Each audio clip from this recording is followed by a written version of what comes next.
and Change.org petition to pass the bill recently started by Raechel and Jackie's mother, Callie Houck, has been signed by nearly 150,000 consumers across the country.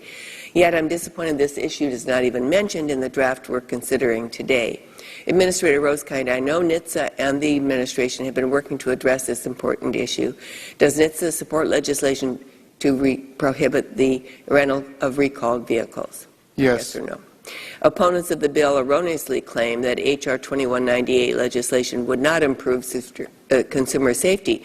Given NHTSA's support for banning the rental of recalled vehicles, I think it's clear that you perhaps disagree with this assessment. Would you briefly elaborate? Thank you. New, used, or rental vehicles that have a known defect should be remedied before they're on the road. Thank you. Despite the broad support behind H.R. 2198, the auto manufacturer and dealer groups are fighting against this common sense effort. Under pressure, the Alliance of Auto Manufacturers instead proposed a potentially very harmful alternative that only requires rental companies to disclose that the vehicle is under recall before renting it out.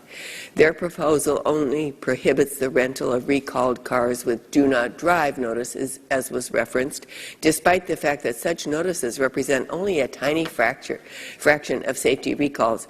Administrator Rosekind, last year NHTSA provided a letter to Senators Boxer and McCaskill expressing its opposition to the Alliance proposal. Would you elaborate on why NHTSA believes this proposal would fail to protect rental consumers? I will repeat to be clear, new, used, rental, if it has a defect, it should be off the road. And as we were discussing, the do not drive is determined by the manufacturer of the defect, not NHTSA. And it's very rare.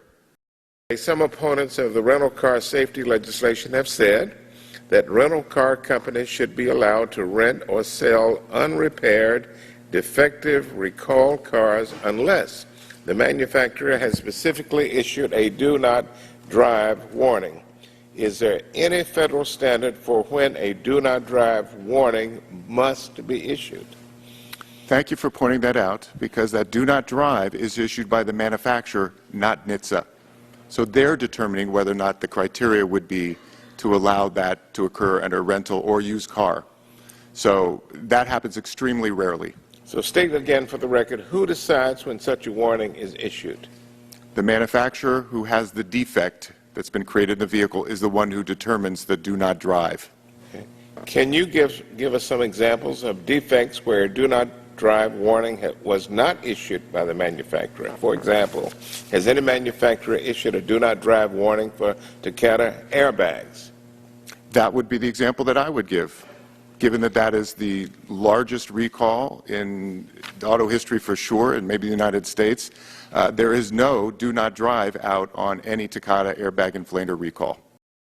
With respect to the rental car bill, we're supportive of the premise behind the bill that vehicles that are unsafe to drive should not be put into the hands of the public.